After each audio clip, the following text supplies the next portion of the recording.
earbuds বা earphones ଯେଉଁଟାକି ଆମେ ଆମର କାନରେ ପିନ୍ଧୁ କାହିଁକି ନା ଏହା ଦ୍ୱାରା ଫୋନ୍ କଲ୍ସ ଆଉ ସଙ୍ଗସ୍ ବହୁତ କ୍ଲିଅରରେ ଆମେ ଶୁଣିପାରୁନା ଟିକେ ରୁହନ୍ତୁ ଫ୍ରେଣ୍ଡସ୍। ଆପଣ ଜାଣିଛନ୍ତି କି ଇୟରବଡ୍ସରେ ଲାଉଡ୍ ମ୍ୟୁଜିକ୍ ଶୁଣିବା ଦ୍ୱାରା ନିଜର ସେନ୍ସ ଅଫ୍ ହିୟରିଂ କ୍ଷମତା କମିଯାଏ। ଚାଲ ଦେଖିବା ଇୟରବଡ୍ସ ଆମର କାନକୁ କିଭଳି କ୍ଷତି ପହଞ୍ଚାଇ ପାରୁଛି।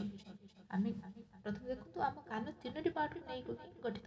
ଦେଖ ସ୍କ୍ରିନ୍ ଉପରେ ଆଉ ଏହି ତିନୋଟି ପାର୍ଟ ଦେଇ ଶବ୍ଦ ତରଙ୍ଗ ବା ସାଉଣ୍ଡ ୱେଭ୍ସ ପ୍ରୋସେସ୍ କରେ। ପ୍ରଥମେ ଆମେ ଯେଉଁ ଇୟରବଡ୍ସ କାନରେ ଲଗାଉ ସେଥିରେ ଯେଉଁ ସାଉଣ୍ଡଟା ସୃଷ୍ଟି ହୁଏ ସେ ସାଉଣ୍ଡ ଇୟର କାନାଲ ଦେଇ ଇୟର ଡ୍ରମ୍ ପାଖରେ ପହଞ୍ଚି ଇୟର ଡ୍ରମ୍ରେ ଭାଇବ୍ରେସନ୍ କ୍ରିଏଟ୍ କରେ। ତାପରେ ଏହା ମିଡିଲ୍ ଇୟରରେ ଥିବା ଚିନି ବୋନ୍ ଦେଇକି କୋକ୍ଲିଆରେ ପହଞ୍ଚେ। ଦେଖନ୍ତୁ ଏଇ କୋକ୍ଲିଆ ଗୋଟେ କ'ଣ ମାନେ ଫ୍ଲୁଇଡ୍ ଷ୍ଟ୍ରକ୍ଚର ଅଟେ, ବୁଝିଲ? ମାନେ ଏଥିରେ ଚିନି ହେୟାର ସେଲ୍ସ ଥାଏ। ଏହା ଭାଇବ୍ରେସନକୁ ଇଲେକ୍ଟ୍ରିକାଲ ସିଗ୍ନାଲରେ ପରିବର୍ତ୍ତନ କରି ବ୍ରେନ୍ ନିକଟକୁ ପହଞ୍ଚାଇଥାଏ।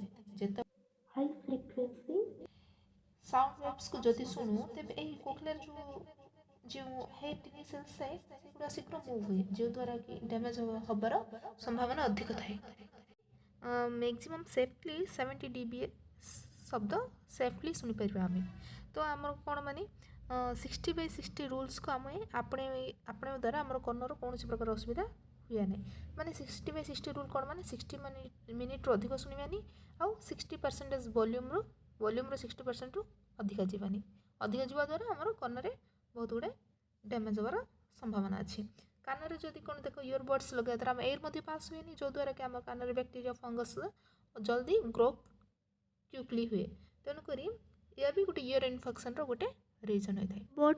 ଇୟରବଡ୍ସ ବ୍ୟବହାର କରନ୍ତୁ ଫ୍ରେଣ୍ଡସ୍, ବଟ୍ 60/60 ରୁଲ୍ ଆପ୍ଲାଏ କରିକି ଇୟରବଡ୍ସ ୟୁଜ୍ କରନ୍ତୁ।